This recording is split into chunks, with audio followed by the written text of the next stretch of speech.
All right. So today I want to get into why sales tax can be such a landmine for many of our digital health businesses. Many of our clients in this space are under the impression they can ignore it. It's a position that for a lot of them comes back to haunt them when they're looking to raise capital or, pursue an exit. The exposure identified in tax due diligence related to sales and use tax can delay deals, impact purchase price, even impact the structure of the transaction itself. What I hope to get across today is that you really should get comfortable with your sales and use tax position before you start to scale. Because even putting some capital raises or an exit aside, the cash impact of failing to collect and remit, sales and use tax can be crippling to a startup. So for those that, are listening for the first time, my name is Luca Panarelli. I'm a tax partner in our technology and emerging growth practice, and I lead our digital health sector. My clients pretty much run the spectrum of early stage startups to large multinational unicorns, which uniquely positions us to advise at all levels of the company lifecycle. I'm joined today by Bria. Bria, you mind giving a quick intro? Yeah, thanks, Luca.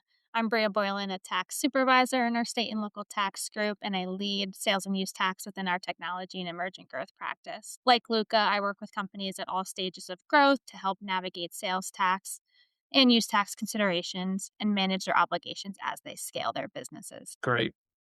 Oh, let's get into why sales and use tax can be so nuanced in digital health. I'm using the term digital health broadly, but generally our clients tend to fit into three types of businesses: those that are providing medical or clinical services, those that are selling or providing medical devices for remote monitoring or for some other purpose, and those that have like a SaaS product or platform or some combination of all that. Right? We do have a lot of businesses that are hybrid of all these types. So based on that, how could that change your sales and use tax recommendation? Yeah, so sales and use tax becomes especially nuanced in digital health because companies rarely fit neatly into one taxable category.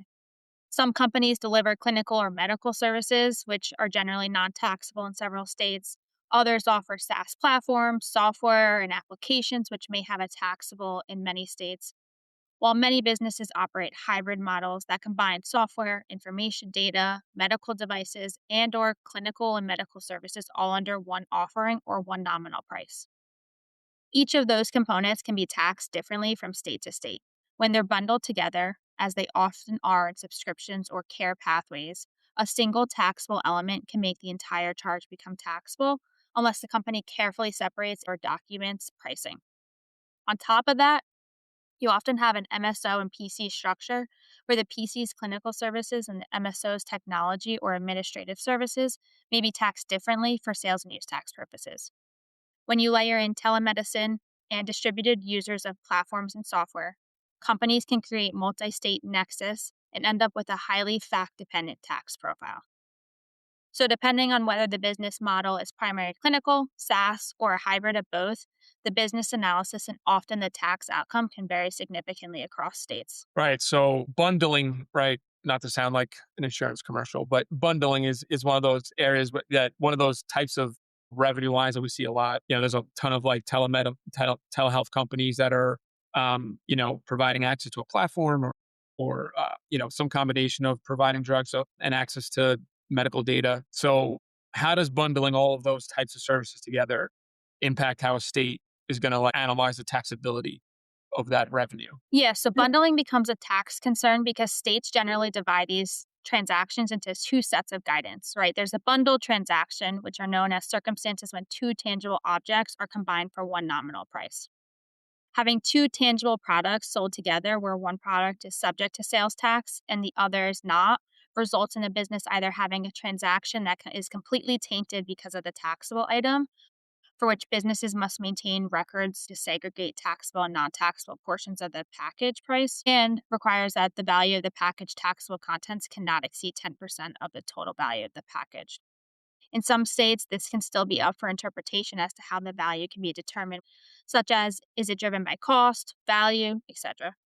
This guidance is generally only applicable when two or more tangible personal property items are sold together for one price. So, an example is this: when a medical device is sold with an accessory or supplement part, the medical device may be exempt, but that supplemental part could be taxable. And if that accessory exceeds 10% of the total value, the entire transaction can be taxable despite the purpose of the transaction truly being the medical device. The other side of this is when services are sold with tangible personal property in services, which this is a mixed transaction.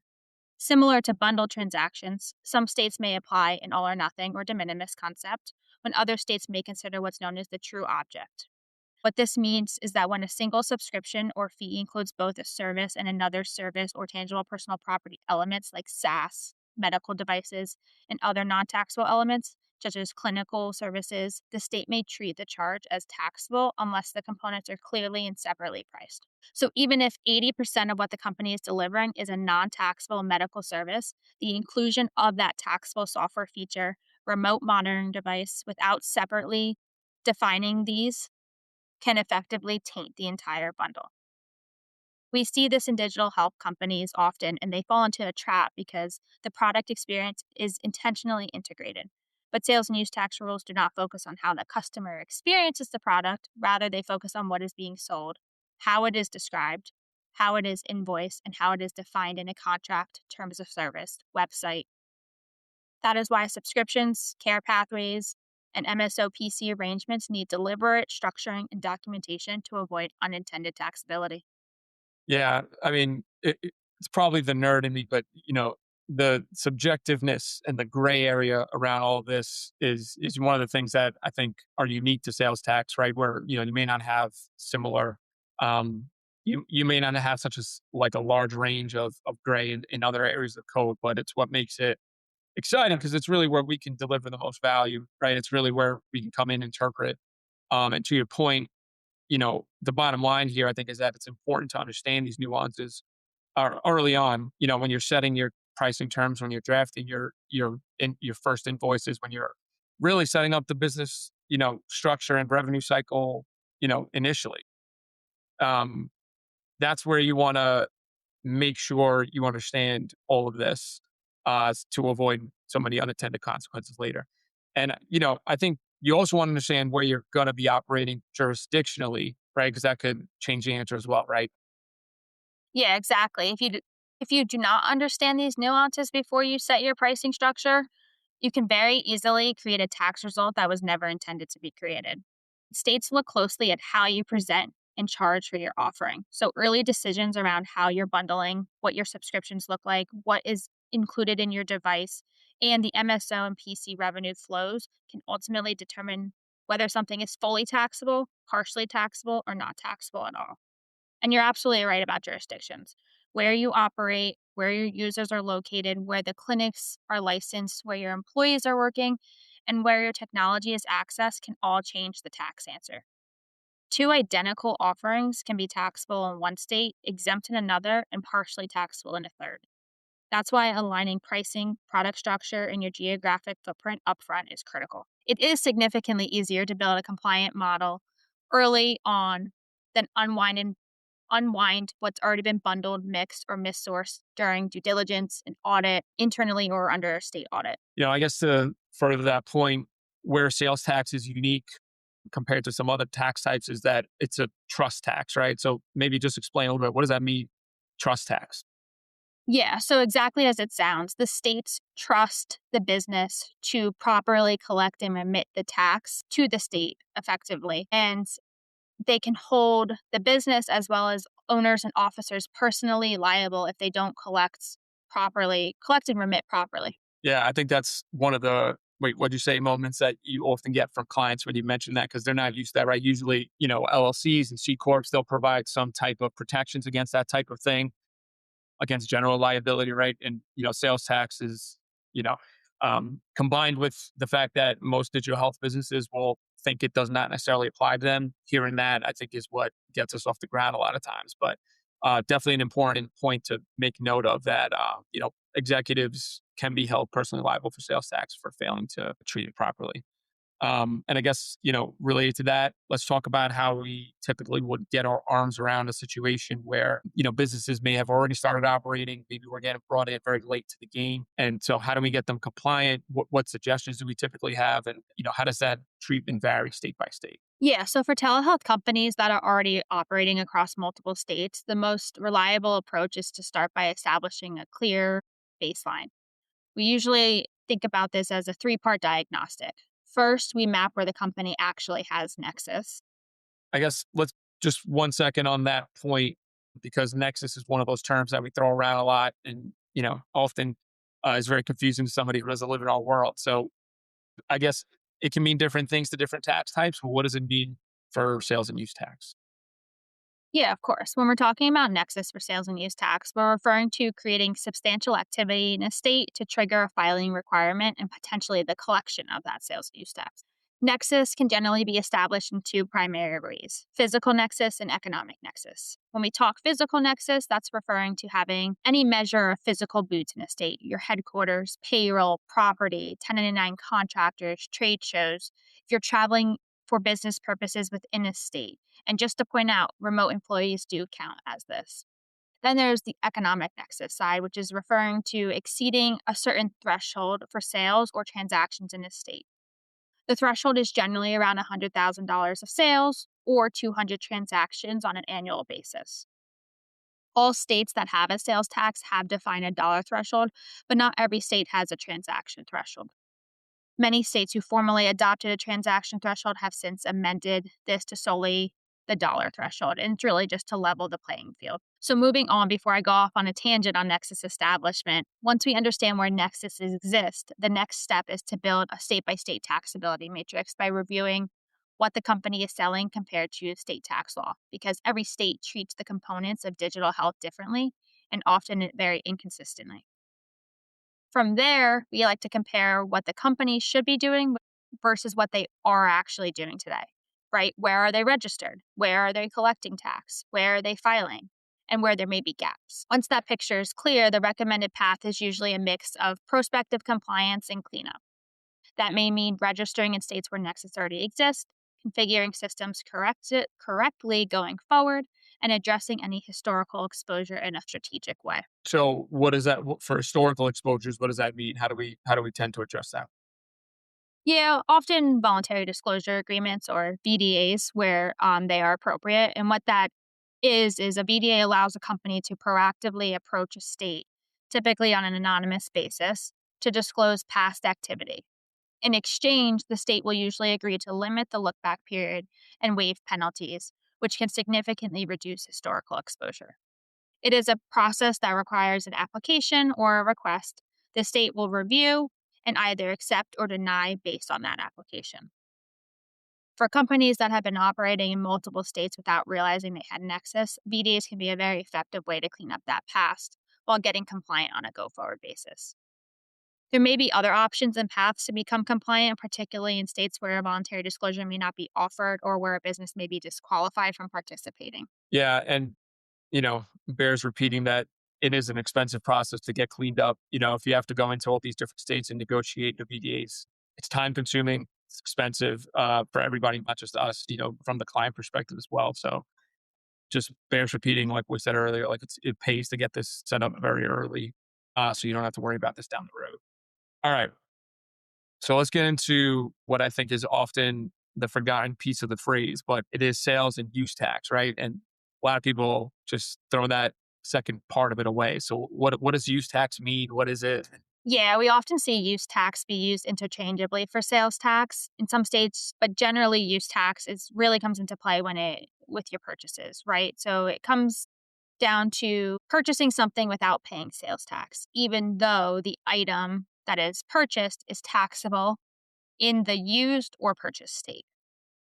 We see digital health companies running to this all the time, whether they're purchasing software tools, out of state vendors, remote monitoring devices used in pilots, equipment shipped to multiple states, marketing materials, or even the laptops that are sent to their remote employees. If a vendor does not charge the appropriate sales tax, the company has the responsibility and requirement to self assess and remit use tax to the state, as the legal obligation does not go away just because the vendor did not charge appropriately. The challenge is that most startups are not actively tracking these. So, use tax liabilities can quietly build up over several years. And during diligence, buyers are absolutely looking into this. They often scan closely for untaxed purchases, device deployments, clinician tools, and software spend that may have gone unpaid from a tax perspective. The reason they look to identify this is it's often low hanging fruit under state sales. sales and use tax audit, where states are finding every avenue to assess for missed taxes. And just to add to that, similarly to sales tax being a trust tax, use tax falls under that bucket as well. Makes sense. So how do startups think about addressing this? Like what's the best practice that we usually recommend? Yeah, it's actually pretty straightforward, but it does require intention. It starts with configuring your AP process to identify taxable spend and aligning your purchasing workflows so that those are flagged early. That means understanding which type of purchases are likely subject to use tax and making sure someone or some system is responsible for reviewing them. When AP, procurement, and tax are aligned, companies can catch these issues in real time instead of letting small misses compound into a multi-year exposures.